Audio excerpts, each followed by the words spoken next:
जिसे पकड़ लेती है ना तो फिर कभी उसे छोड़ती नहीं है। मम माया दुरतया। ये माया बड़ी ठगनी है, जिसे पकड़ लेती है छोड़ती नहीं। अच्छा मैया, माया किसे कहते हैं? हाँ मैया जी, ओ मैया बताओ, माया किसे कहते हैं? हाँ आप ही बताओ, पड़ोसन को क्यों धक्का मार रही हो? माया किसे कहते हैं? हाँ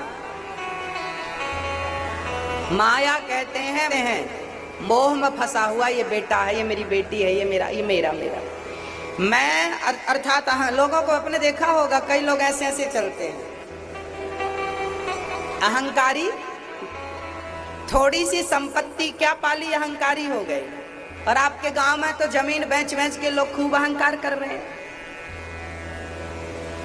बाप दादों पुरखों की जमीन बेच दी और खूब पैसा ले ली और ऐसे चलना शुरू कर दिया।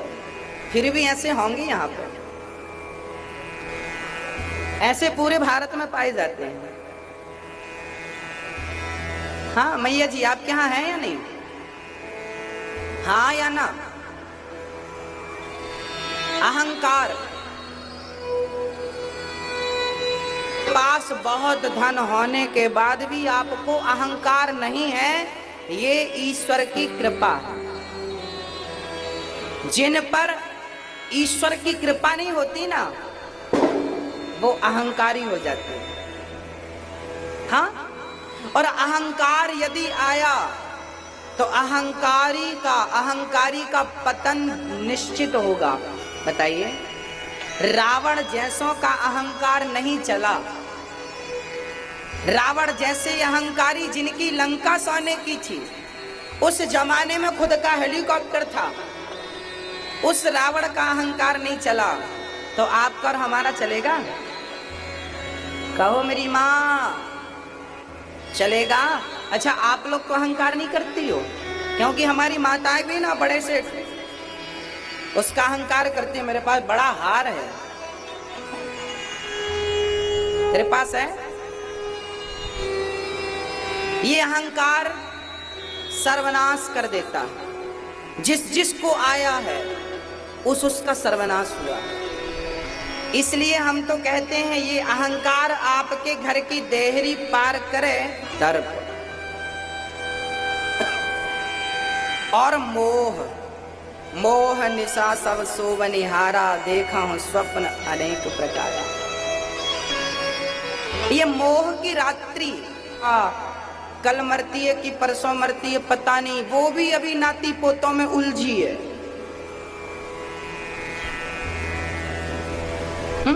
सही है? आप तो नहीं उलझी?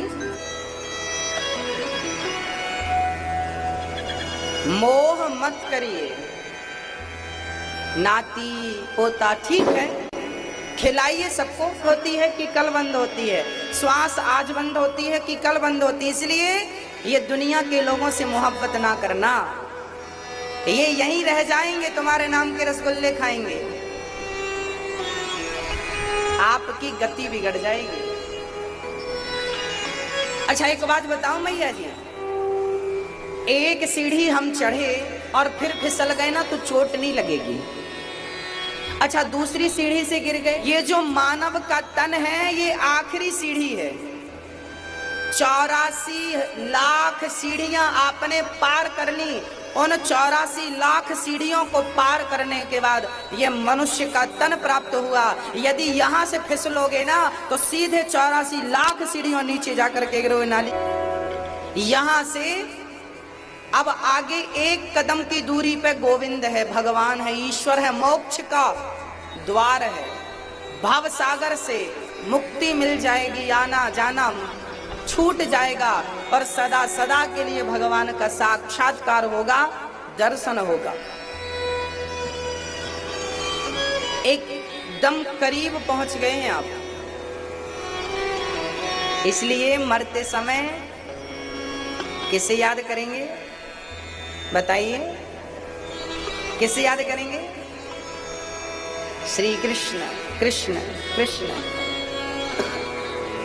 राम राम जपते रहो, कृष्ण नाम जपते रहो, बस जपते रहो, राम राम नारायण नारायण। अजामिल तो मरते समय नाम ले लिया, पार हो गया। बड़ी शक्ति है नाम में। अजामिल नारायण बोला था ना मरने के टाइम पे, उसका उद्धार हो गया। बड़ी शक्ति है इस नाम में भक्तों। ये माया बड़ी प्रबल है। सुखदेव जी बोले मैं बाहर नहीं आऊंगा, भगवान की माया पकड़ लेगी। मैं अरु मोर तोरते माया। ये माया से जो बच गया वो ईश्वर का हो गया। जो यहाँ उलझ गया उलझ गया।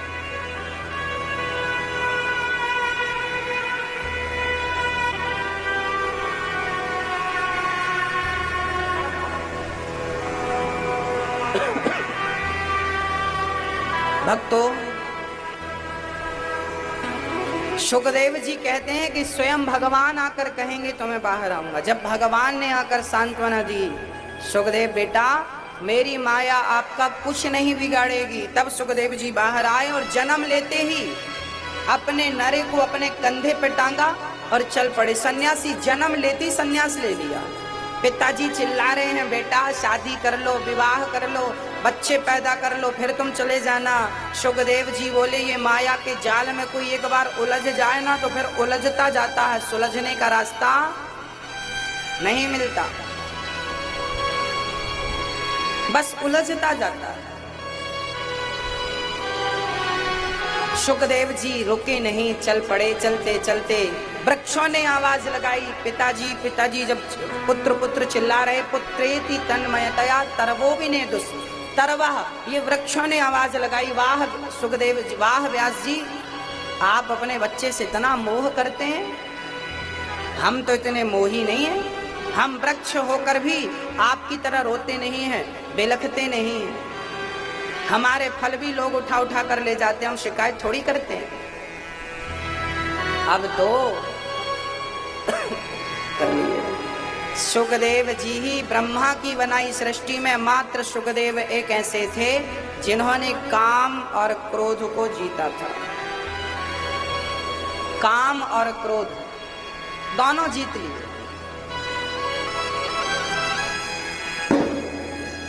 सुखदेव भगवान को हम नमस्कार करते हैं। सुखदेव जी को फिर व्यास जी ने शिष्यों के माध्यम से सुंदरता का निरूपण कराया। वरहा पीडम नटवर बको कर्णयो कर्णिकारम। सुखदेव जी ने सुना कि भगवान इतने सुंदर हैं। अच्छा भगवान बहुत सुंदर है मैया जी, हा? बहुत सुंदर है भगवान। अच्छा आपने कभी भगवान को देखा मैया जी? बताओ, आपने कभी देखा भगवान को? आप तो इनसे बोलो कौन सी बतियाएं। चालू रखो चालू रखो। कथा तो रोज रोज होती है, फोन से बात थोड़ी हो सकती है रोज रोज।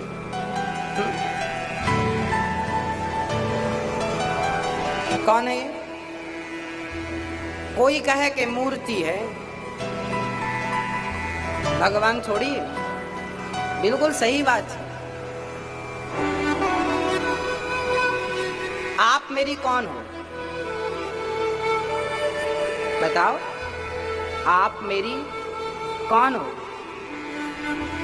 अब आप मेरी कौन हो ये तो मुझ पर निर्भर करता है कि मैं आपको किस रूप में देखता हूं, है ना?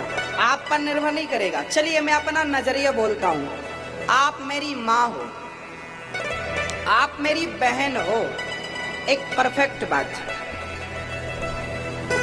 ये तो मेरे ऊपर है कि मैं आपको किस नजरिए से देखता हूं। बस आप तो आप हो, पर आपको यदि आपका पिता देखेगा तो पुत्री के रूप में देखेगा, पति देखेगा तो पत्नी के रूप में देखेगा, और यदि हम देखें तो मानो तो मैं गंगा माँ हूं, ना मानो तो बहता पानी। अच्छा कहते हैं कि खून से रिश्ते बनते हैं, लेकिन एक बात और है कि खून के रिश्ते कभी कभी धोखा देते हैं, पर जो मन के रिश्ते होते हैं ना वो खून के रिश्ते से ज्यादा सच्चे निकलते हैं। ऐसे ही ये भले मूर्ति होगी, किसी के लिए मूर्त हो सकती है। मैंने आपको को यदि बहन कह दिया तो फिर आपको आपका मुझे देखने का नजरिया ही बदल जाएगा। आपको यदि मैंने माँ कह दिया तो आपके अंदर मेरे प्रति एक पुत्र के लिए, एक माँ के अंदर जो करुणा होती है, एक माँ के अंदर पुत्र के लिए जो प्रेम होता है, वही प्रेम वही करुणा आपके अंदर मेरे लिए हो जाएगी या नहीं? हाँ या ना? हाँ या ना? हो जाएगी। ऐसे ही किसी पत्थर की मूर्ति को मैंने देख लिया और मैंने कह दिया कि ये मेरा राम है, बस वही राम कह देने से, अंदर की भाव जाग जाने से वो राम मेरे लिए बन गया। वो आपके लिए पत्थर है, मेरे लिए राम है। आप मेरे लिए माँ बन गई। अब यहाँ बैठे लोग आपको कैसे देख रहे हैं मैं उनका ठेका नहीं लिया, पर मेरे लिए तो आप माँ हो गई ना। बस ये मूर्तियां जो मंदिर में बैठी हैं ये आपके लिए पत्थर हो सकती हैं, पर भक्त के लिए पत्थर नहीं, भक्त के लिए तो भगवान है। ये ईश्वर है। सर्वम खल्विदम ब्रह्मा सर्वत्र ईश्वर। मानो तो मैं गंगा माँ हूं, ना मानो तो बहता। बस ये सिद्धांत है। बहुत बड़े बड़े सवाल हल हो जाते हैं गणित में जब मास्टर जी कहते हैं माना की, है ना, ये माना की 10 लड्डू हैं, 10 में से 2 हमने खा लिए, कितने बचे? कितने बचे? एक बच्चे से पूछा माना की 10 लड्डू हैं, 10 में से 2 हमने खा लिए, कितने बचे? बोले 18। बोले 18 कैसे बचे? बोले आपने 10 माना था, हमने 20 माने थे। मान नहीं तो था। तो जैसे माना की